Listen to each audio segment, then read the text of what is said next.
sebetulnya penelitian tentang keris ini itu sudah lama sekali dilakukan oleh para pendahulu kita ya. Itu.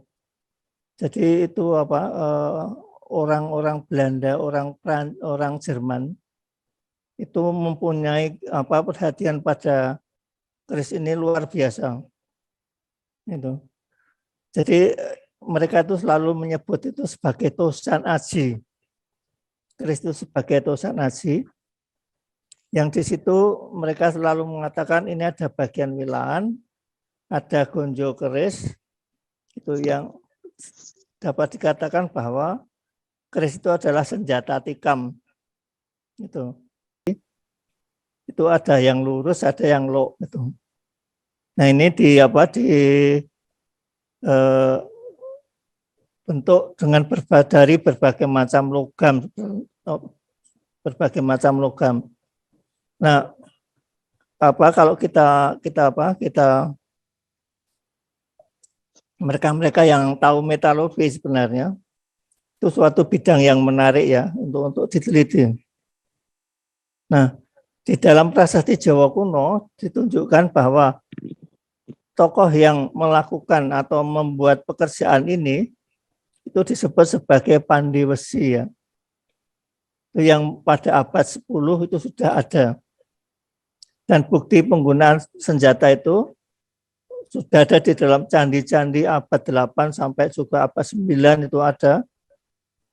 Sehingga di situ tuh kita bisa tahu bahwa Pandhi Wesi itu pada abad 10 itu memiliki keterampilan yang sangat unggul di dalam membuat senjata-senjata ini. Nah, disitulah kita dapat menjumpai berbagai macam prototip dari keris pada saat ini. Ya, pada waktu itu sudah banyak bentuk-bentuk itu, tetapi kalau dibandingkan dengan yang sekarang itu jelas itu akan berbeda-beda bentuknya. Nah, sebagai teknologi itu masyarakat Kepulauan Nusantara ini sebetulnya sudah pandai sekali dalam hal teknologi menempa logam. Ya, perlu kita ketahui bahwa di dalam laporan seorang pelancong Cina yang bernama Ma Huan, itu di dalam laporannya yang bernama Ying Yai Seng Lan,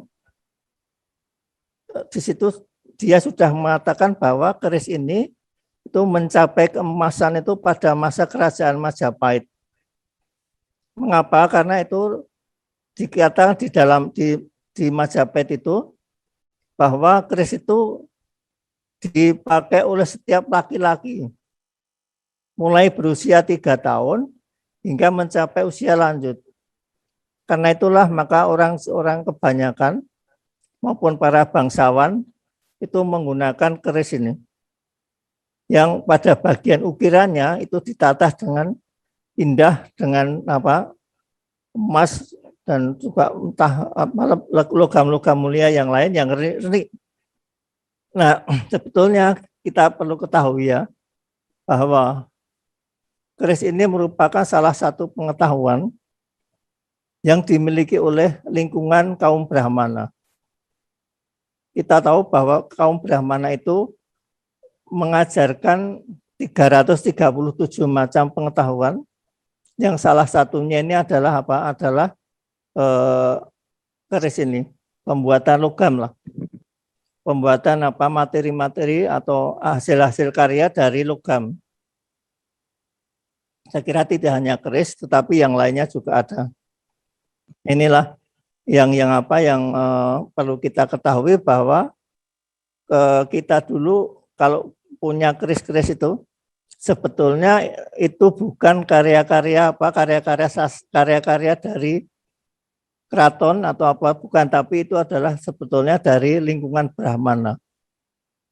Nah, lingkungan Brahmana ini ada 2 macam, itu adalah ada Brahmananya sendiri, kemudian ada Sudra. Sudra, tapi kita jangan menyamakan dengan yang di India ya. Karena di India itu kan vertikal, sementara kalau di Jawa ini kan horizontal. Sudra itu adalah apa? Itu adalah siswa para Brahmana, tapi yang menekankan pada masalah apa? Masalah skill. Sementara yang apa? Yang siswa para Brahmana betul yang bernama Brahmacari, itu dia menekankan pada masalah apa? Masalah intelektualnya itu. Jadi itu ada dua macam. Itu ada dua macam. Maka ketika apa tradisi Brahmana ini hilang, kemudian apa diambil alih oleh keraton, maka yang dulu abdi para Brahmana itu menjadi abdi-abdi keraton. Maka di Keraton Jogja kita tahu bahwa ada abdi dalam Jelogro, abdi dalam Undagi, abdi dalam Pandi. Seperti di rumah saya ini adalah kampungnya Pandian ya. Karena dulu ini abdi dalam Pandi itu. Nah inilah. Maka saya sini ingin melihat ini secara apa? Secara filologis dulu.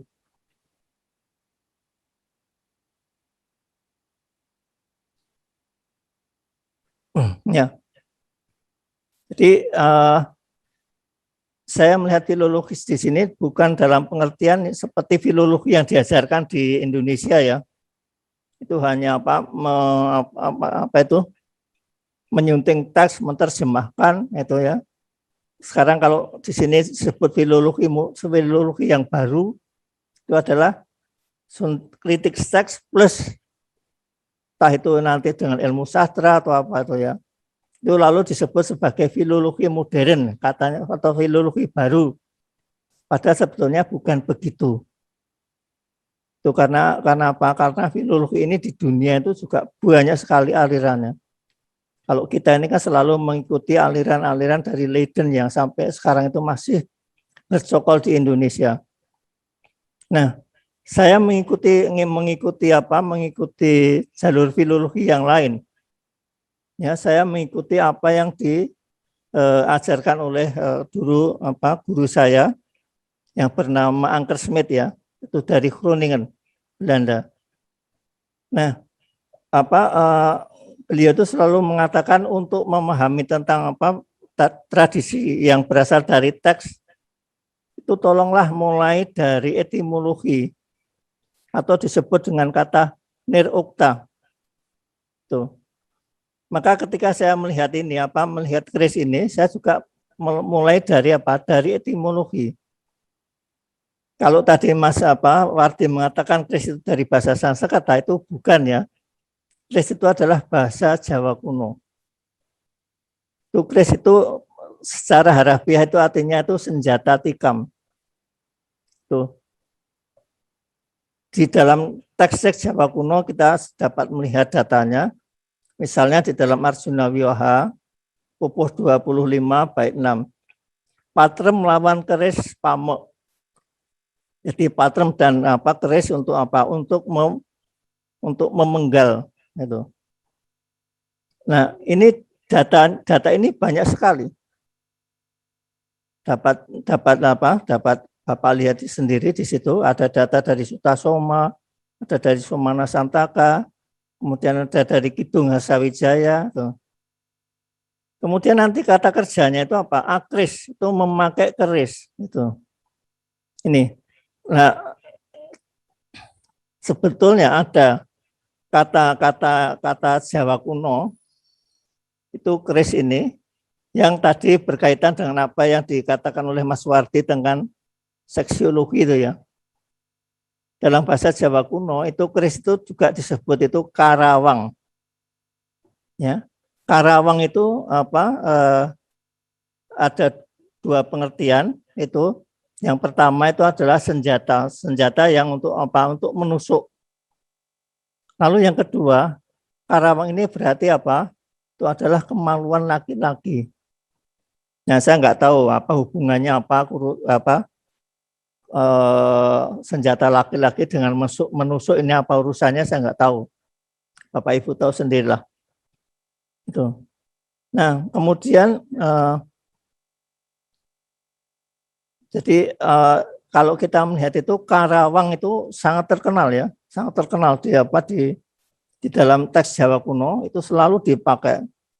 Ketika Arjuna melawan Niwata-Kaca, itu juga dia membunuhnya memakai karawang.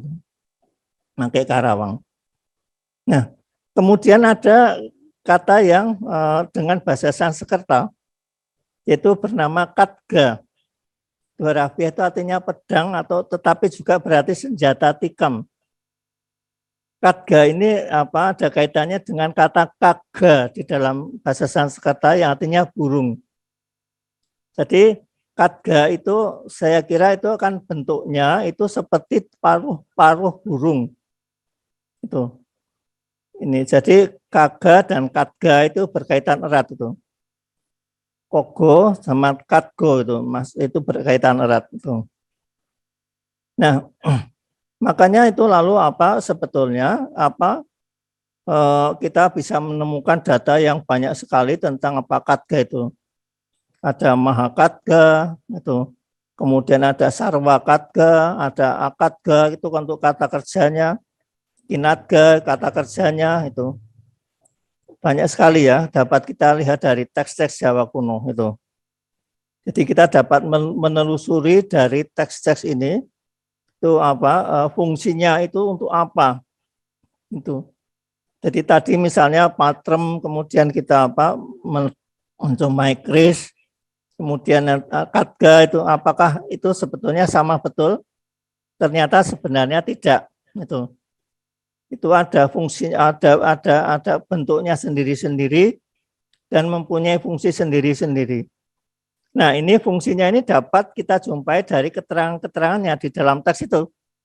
Jadi kita dapat melacaknya di situ. Ini. Nah, kemudian sekarang yang ingin saya tunjukkan juga, mengapa yang namanya keris itu dan juga senjata-senjata yang lain itu selalu beri sebutan dengan nama ki itu. Nah, saya mulai dari pengertian ini bahwa keris itu sebetulnya adalah sastra.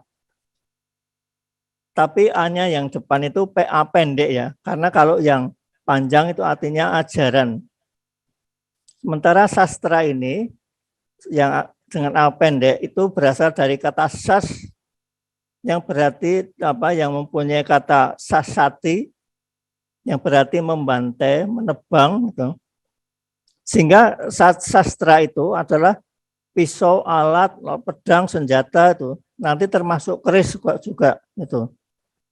Nah, kita di situ dapat menjumpai berbagai macam kompositum ya. Itu ada sastra Karman, itu artinya operasi bedah. Sastra Kali, perang satu lawan satu dengan pedang.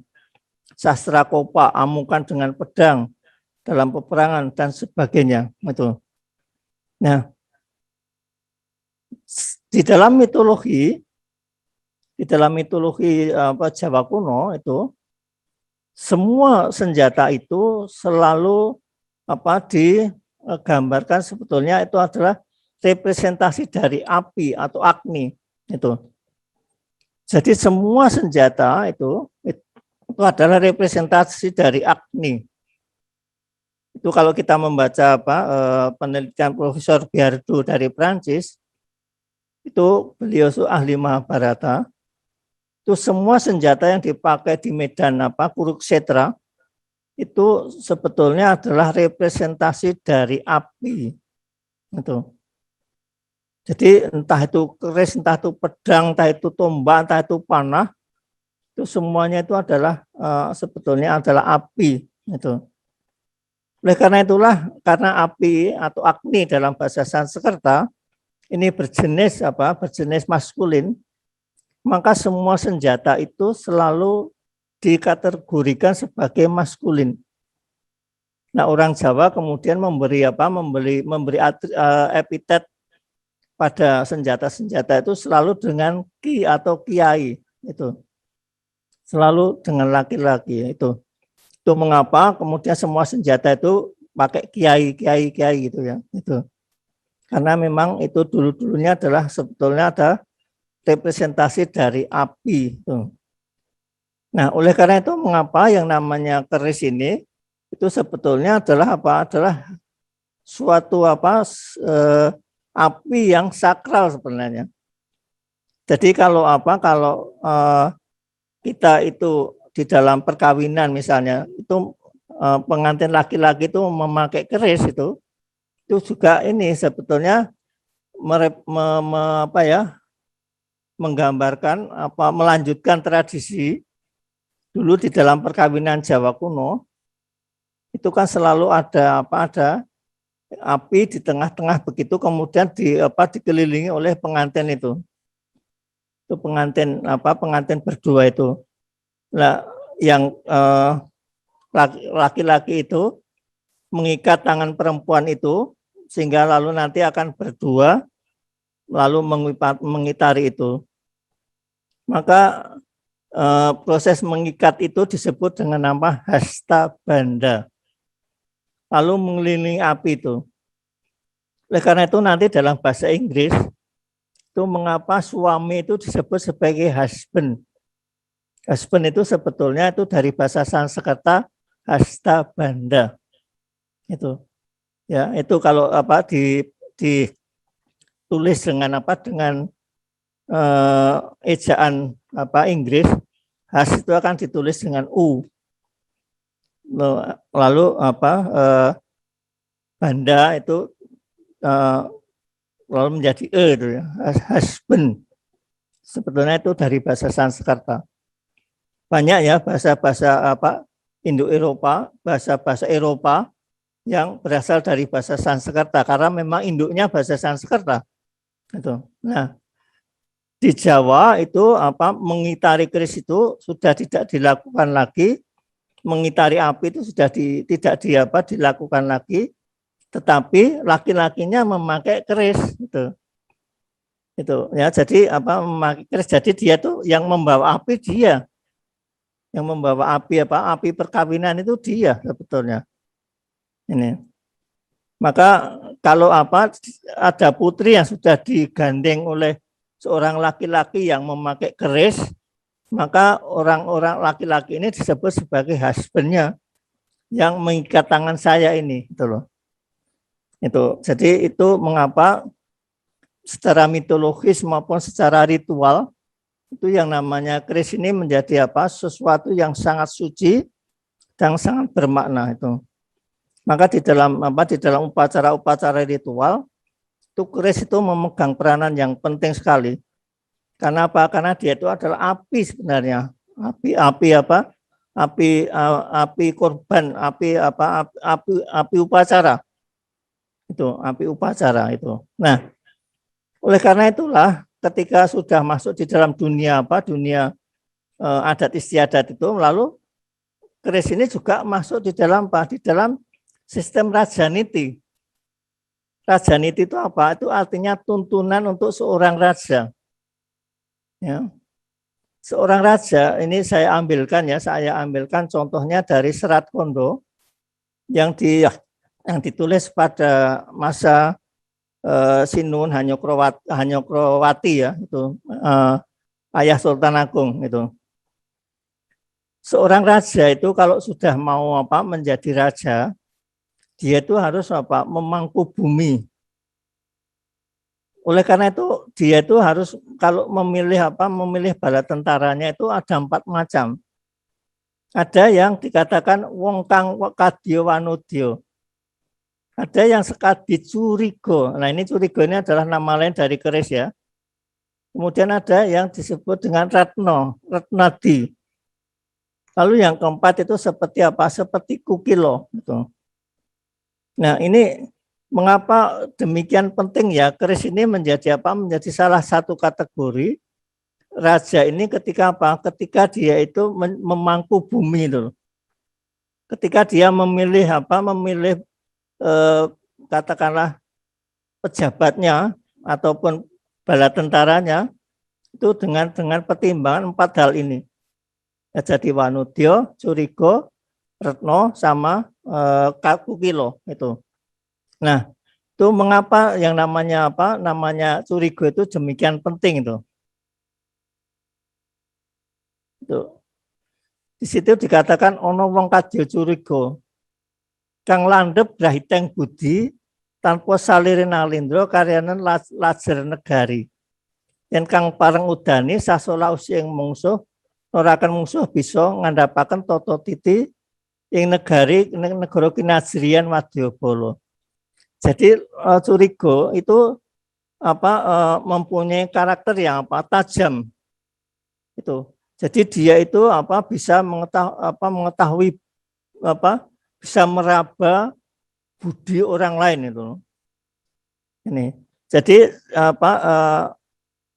karena yang namanya keris ini mempunyai karakter seperti tadi yang mitologis maupun ritual itu suci semacam itu, maka ketika menjadi manusia pun itu akan menjadi manusia yang yang landep. Itu. Yang landep itu. Nah, oleh karena itu lalu dia menjadi ketentuan untuk apa? Untuk menjadi bala tentara atau pejabat raja itu. Oleh karena itulah mengapa lalu di situ dikatakan bahwa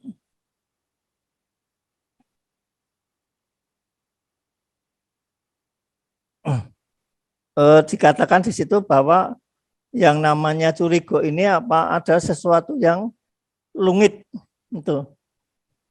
Ya, ini sama-sama dari alam dari botani ya.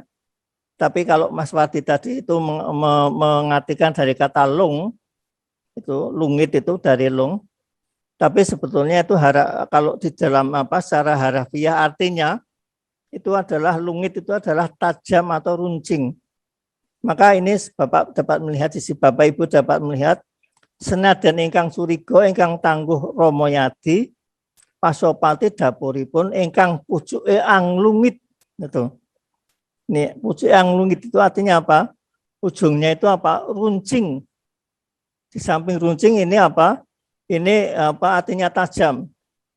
Masih naniwasi ini dapat menyebabkan orang itu bisa tewas ketika berhadapan dengan curiga tadi. Yen kirang waranganipun, tadi juga Mas Lati sudah mengatakan bahwa yang namanya keris itu selalu diwarangi itu. Nah, kalau dulu ya ini yang masih saya lakukan itu kalau marangi itu saya tidak mau ya memakai bahan-bahan kimia seperti yang sekarang dilakukan oleh para orang-orang yang sering jamasi keris itu. Saya masih memakai bisa ular. Maka kalau mau siraman itu saya selalu seminggu sebelumnya sudah mencari minta tolong orang yang bisa mengambilkan bisa ular kobra atau ular-ular berbisa lah itu ya. Itu yang berbahaya bisanya itu yang saya minta itu. Kemudian itu direndam beberapa waktu sehingga mengendap itu nanti bagian yang bening itu yang diambil itu kemudian itu yang dipakai untuk marangi. Tuh, jadi nanti keris ini diwarangi dengan dengan bisa sungguh itu. Kemudian ajurno kere pestito momo. Jadi kalau sudah diwarangi begitu itu tuh meskipun orang itu memakai memakai baju besi itu bisa ditembus. Itu. Maka di sini tadi di dinas ini mengambil lungiting curiga itu artinya apa? Itu artinya tajamnya keris itu. Jadi samping runcing tapi juga berarti tajam itu. Ya memang begitu keris kalau sudah diwarangi itu memang seperti itu. Dan juga karena dia itu api, jadi mesti mematikan itu. Itu. Nah, inilah yang ingin saya katakan bagaimana yang namanya penelusuran dari segi filologi kita akan menemukan banyak data yang dapat kita temukan dari pengertian-pengertian yang sekarang ini sebetulnya bisa dihidupkan kembali oleh mereka-mereka yang tertarik di bidang studi ataupun di bidang pelestarian keris ini.